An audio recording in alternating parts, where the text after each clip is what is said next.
WNST, Towson, Baltimore, and Baltimore Positive. I am wearing the Drug City shirt out on the interwebs and the cameras because we're putting together my 55th birthday party. It's going to be October 13th.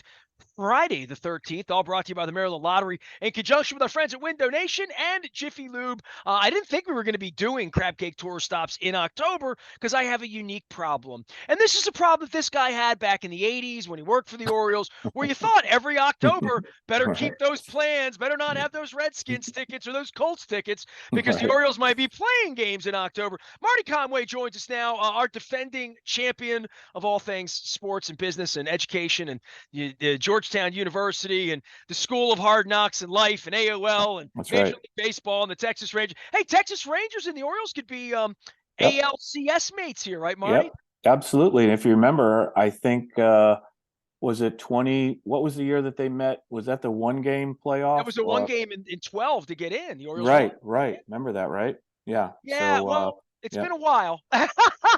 Yeah, for both, for both, but yeah, for sure. Well, look, man. Yeah. This is our Yeah. 25th anniversary here, and Curio and Foreign Daughter are we're doing these memories and all this stuff. And as I go through all the memories of the 25 years, very few baseball. I mean, lots of football, lots of Hmm. road trips, lots of Yeah. different things we've done around here. There have Yeah. been so few moments, and Ripken, Delman Young. We can go through the handful. Eddie Murray hitting a big home run, but this is what the promise is, right? This is why, and I'm giving a speech to the Rotary Club in Little Italy this week about the stadia, about the $1.2 million, and about what sports is supposed to do on its best day, right? Yeah.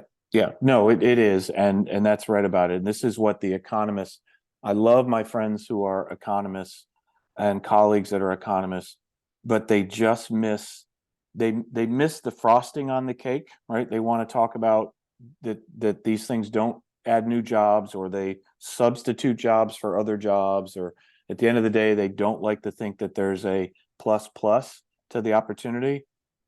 But when you have an overhead shot of a full Oriole Park at Camden Yards in October, day game, night game, afternoon game, whatever it is, that resonates. And that's the heartbeat of now the west side of the city, right? I was just talking to somebody this week about the fact that when I was primarily involved in the baseball side, the spine of the city ran from north to south, right? Memorial Stadium, moved down to Oriole Park at Camden Yards, Charles Street, St. Paul, all of that. That was sort of the spine. Pratt ran this way. Now the city has moved to, Harbor East, and what's on the west is still the ballparks and all that. So if they can get both of those arteries, back to functioning in the way that the north-south connection did, but that's what it does. It brings people into these locations from outer areas of the Baltimore County, Howard County, Frederick County area, and blends them in with people that live in the city whose jobs are reliant upon opportunities in the cities. But look at these games, Nestor. If they're hosting the Orioles, if they were to go all the way into the World Series and play the full 7 games, I think there'd be an opportunity to host 14 games in October, right? That's 14 games that haven't been here in October in the last 7 or 8 years. And that's a huge opportunity for the city, for, tax revenue, all those things that go with it, all the associated restaurants and all that. So this is, like you said, this is what you aim for. It's very difficult to do in baseball, probably harder in baseball to do than any other sport, just the nature of a 162 game season. So it's hard to sustain winning like this. But if you do get the opportunity, you have to go all the way in for it, because you might get a World Series, as you know, once every now 20 or 30 years, unfortunately. Marty, I could do 5 crab cakes with you on this and sit here for hours and talk about my experiences, and I'm doing a little bit of that. I went down to the Thursday night game against the Rays. Felt like there was nobody there. Felt like I was out in the outfield. You could sit where you want. They Mm-hmm. give it 20,000 empty seats. Next night, Adam Jones, great. They give Yep. something away. They're doing the Yep. Jim Palmer thing. When they give Mm-hmm. stuff away, it's good. When they have $60, come and sit where you want for a month, and just buy the beer at Yep. reasonable, unreasonable prices, I should say. That's a Springsteen reference for you there, Marty. I know. Get I know. well I soon, got it. Bruce. I got it. But nonetheless, I went down. I've seen the good, the bad, the ugly. We don't go downtown. The Billy Joel thing that's going to happen. The Mm-hmm. fighting that's going to happen if the Orioles win, because the Ravens have a Billy Joel concert on the day of Game 1. of the ALDS. They have a Lions game that would fall right in the middle of the American League Championship Series. There, there's some scheduling issues, but the Mhm. Ravens, as I pointed out to Luke earlier, they're going away for like a month. I mean, Yeah. Cleveland, Yep. Pittsburgh, Yep. London. This is a chance to bring it back to where you and Mhm. Rick Vaughn and, Yeah. all found it 30, 40 years ago to say, this is a chance for the Orioles to sort of own the place for a little while. And Yep. the example I would use for you, and you said what it looks like when it's a full overhead shot. I saw what it looked like when it was empty at the football game the other day, and tickets were $10. And the Colts were in Baltimore. Nobody cared. They're just another team at this point. That's how old we're getting, Marty. But Yeah. the other part of it is, I saw Cincinnati, where I went on to SeatGeek last week.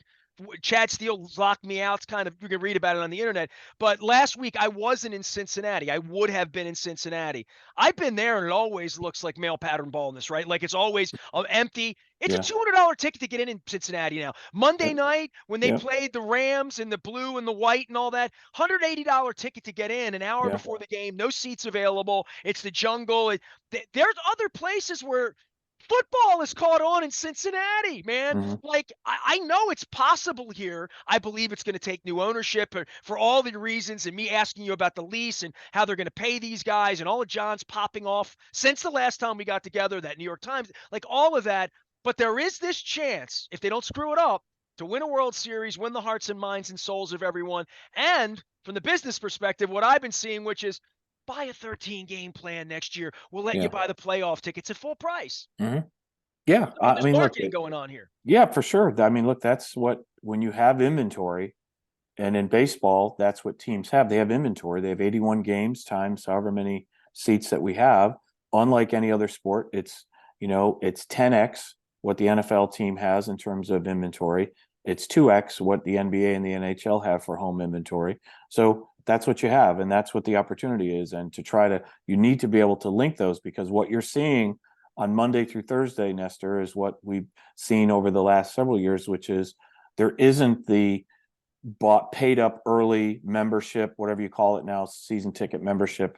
That list hasn't expanded to the point where they needed to get to. So you're going to have crowds. But yes, on a Friday night, Saturday night, or Sunday afternoon, with a giveaway or some other element to it, you can plus up to 35, 40, or sell it out, is the way that they've done. So in order to reverse that trend and get it back to where it was in the 90s and early 2000s, you need to get people to buy in advance, hold their tickets, corporate buyers, all those sorts of things. Because the way that we teach this all the time is the attendance is like the unemployment figure in the economy. It's a lagging indicator, right? So when people are saying, hey, it's a Tuesday night, why aren't there more than 18,000 people here? Attendance is always a lagging indicator. You win, attendance follows, right? The economy Because of this turns. month and people buying tickets for next year to want the Yeah. playoff tickets too, right? Yeah. I mean, that builds a base for them next year that they Yeah. could never have without Right. having the opportunity to buy Yeah. playoff tickets, right? Yeah. Look, this is not a town like St. Louis where people are going to buy their football or their baseball season tickets no matter what. There are a few communities like that. You're always going to get LA and New York and the big cities, but if you look at communities like St. Louis, that's a perfect example of what they mean to the community, and people buy and hold on to those tickets. So even when the Cardinals are not in the pennant race in August and September, they'll have more than 30,000 in the stands. So that's what you'd like to get to, and that's what has been here in the past. But it's a different environment, it's a different economy, it's a different marketplace, and so the tactics begin to change. And I would fully expect them to leverage every opportunity. If you want to go to the postseason, here's what you need to do in terms of a commitment for next year, 13 games, or sponsorship, or whatever it is to do. So that's the way you build it whenever you have a leverage opportunity in the business side in sports, whether it's the NHL Stanley Cup playoffs or whatever it is, you've got to use that leverage. What about the lease, Marty? You got anything on that? Well, I don't have anything in particular except to say that the lease needs to be signed before you can do anything else. There isn't going to be any substantive discussion about development or anything of the sort. Will they go hand in hand? Likely they'll be on parallel tracks, but nothing is going to happen until you can't come in and renovate your home unless you have the new 30-year mortgage, right? Nobody's going to come in and do this work for you if you know, you haven't signed that. I'm fully confident that they will. There's no other option. Look, the Orioles are not going anyplace else. They're not going to Nashville. They're not going anyplace else. The Tampa Bay Rays finally have settled their issues, and they're staying in St. Louis. In St. Petersburg. Whatever happens with Oakland, whether they go to Vegas or not, that will get determined. The Orioles situation, there's never going to be three-quarters of ownership in baseball that would ever approve leaving Camden Yards. So eventually it will get signed, and then there'll be some sort of concurrent development plan, you know, associated around it, because it needs to happen, not just want to happen, but you need to have things on that footprint. Look, that footprint was meant for what people have been talking about, which is a mixed use opportunity. It's just a matter of time before it actually comes together. But to your point, no, the lease needs to be signed. I'm sure it will be, and there will be a concurrent plan around development.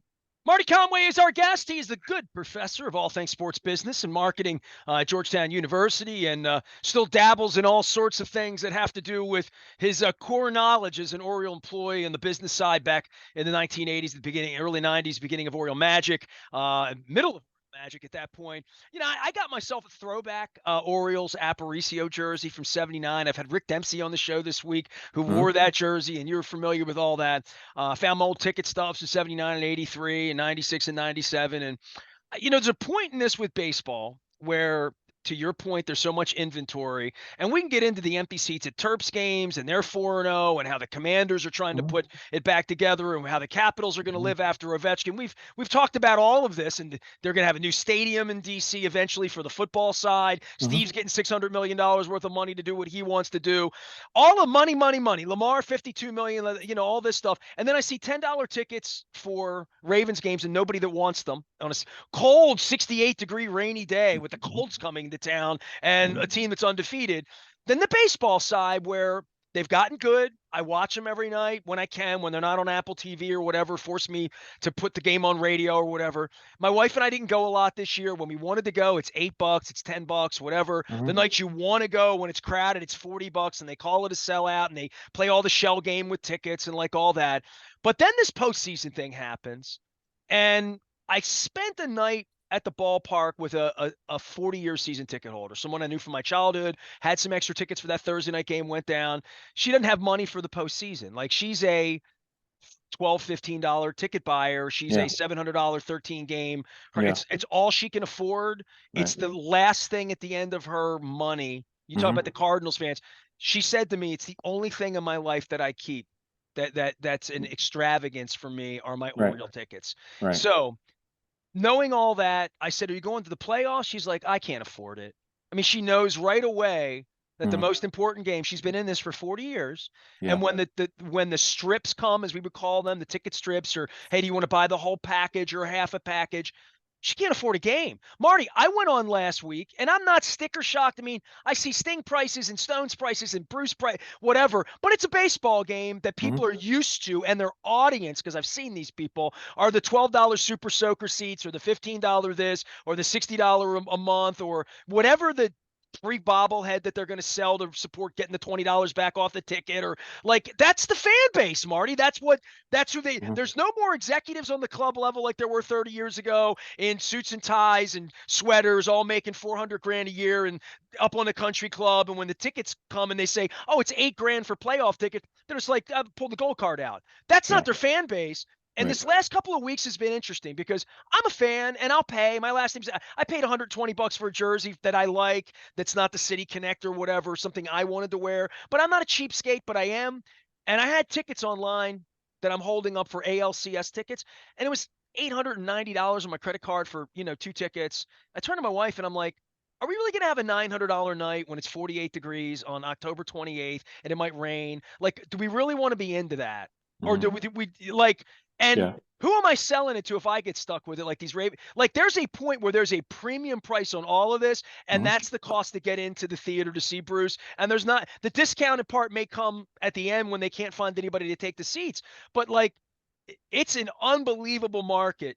Your 14 games you're talking about, to be an executive, to get that show up on your desk and you're just a small local business that owns 2 tickets, and you're like, my God, it's $14,000. That Right. this Oriole success has gotten expensive. And Yeah. I think Baltimore's going to feel that. And I think the Ravens and all these other people, they're looking for money. People don't want to give the Ravens $10 because they're like, dude, I got $1,400 on my credit card for 3 games, and I want, two Yeah. ALDS and ALCS in 3 games is $1,500. It's a lot of money.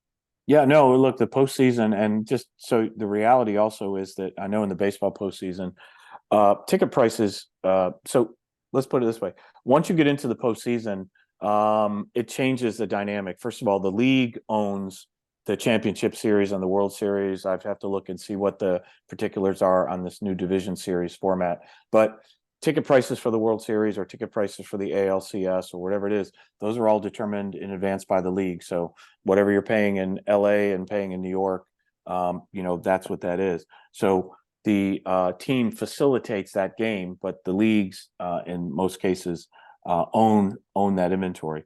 But yeah, I mean, look, that's the reality, is that you have a group of people who can afford to come in the regular season, and then generally speaking, when you get to the postseason, two things. Number one, you're going to pay up front for whatever strip that you get, as you talked about, and whatever you pay, if they don't play, they're likely going to give you a credit towards next year's, tickets if you're a season ticket holder, what have you. That's sort of the format that has become the postseason formula. Is it the same people that come in the regular season on Tuesday and Wednesday? Unfortunately, not. But you do have people that are willing to people who come in and buy things on StubHub and secondary ticket markets. They're willing to pay up for that one opportunity, but they don't want to commit beyond that to next season or whatever it is. So it's a little bit of the trade-off today, unfortunately. Is there a risk of pricing out the average fan in Baltimore? Absolutely. But the team can also facilitate things, showing games on big screens, doing things for people that can't afford to be in that environment, but still want to be part of it. That's what fan development's really all about. It's not just selling tickets, but it's about developing a fan base that can participate with you even without buying a ticket to the most expensive game in the postseason. Marty Conway is here. We talk about things on the field, off the field, and all sorts of entertainment and money. I mean, the Taylor Swift experiment here this year. I mean, the amount of money makes Beatlemania, and wondering what could possibly be bigger than the Super Bowl or than a World Series for the city. But I guess for the future of the franchise and the things John Angelos has talked about, it's really expensive getting good baseball players and all of that. Are you a little worried, just in general about John Angelos this year in regard to, I'll show you my books, no, I won't. The team's Yeah. the team deodorizes everything, right? Like, he is a hero 6 weeks from today if the Orioles win Game 5 of the World Series and they have and I, in writing about the Peter principles all these years, I'm like, at some point that book's going to end with a happy ending. At some point there's going to be a parade because they're just going to get lucky. It's been 40 years. Dude, they're really good. They're really and they might never have 1 seed opportunity, this kind of health. This is a hell of a month ahead. This is a ride that we've always wanted to go on in this city, I think. And I think when you look at a couple of things, I know we're going to end soon, but that is, they have not had a losing streak longer than 4 games this year. There are certain things happening with teams. You always see it. A certain percentage of that lineup and that 25-man roster are going to have career years this year. Some of these guys will never have this kind of year in the future. And if you go up and down, look at the batting average, they're not that impressive average wise, but hitting with runners in scoring position, I think they're first in the league, if not first in Major League Baseball. They've had a strong bullpen for the most part. So there's some elements that just come together to make a particular season work, like 2014 or some 2012, and they just sort of happen organically. But yeah, like maybe getting 20 innings out of John Means in October. Yeah, like, that's exactly. incredible, right? Like, right. Yep. And if those things all line up and happen, then you're playing in October, late in October. And at that point, anything can happen. The other team can have injuries. All sorts of things can happen. So that's why I said, when you get this close, you do everything that you can to get to that, because there's no guarantee that just because you make the playoffs this year, you're thinking, well, we're ready for it next year, whatever. So it's a year-to-year principle. Yeah, it's a year-to-year principle, and you've got to be ready to do whatever you can and go all in. Something magic happens. Marty Conway's here. Right. He is the one of the originators of Oriole Magic and an employee many years ago now, teaching good sports marketing and sports business journalism to these youth down in Georgetown. He probably has some adults in there too, probably people older than me in some of your classes. Marty, always a pleasure to visit with you. Yep. Next time we'll do it longer. Hey, next time we'll do it after the parade. All right. I love that. Next time we'll do it with a crab cake too. I'll keep saying that. Hey, I'll see you after the parade. Or I'll see you Okay. at the parade. How about that? Marty Conway joining us here. You can follow him on LinkedIn and all good social media places at Marty Conway. You can follow me to Drug City. I've got the shirt on, Dundalk, Maryland. We're going to be there for my 55th birthday. It's October the 13th. Yes, it's Friday the 13th. We're also celebrating Kiko Garcia's birthday. We're celebrating Jim Palmer's birthday that weekend, Stacy Keebler. It's all brought to you by the Maryland Lottery in conjunction with our friends at Window Nation and Jiffy Lube Multi-Care. I'm Nestor. We are WNST AM 1570, Towson, Baltimore, celebrating 25 years of madness. Stay with us.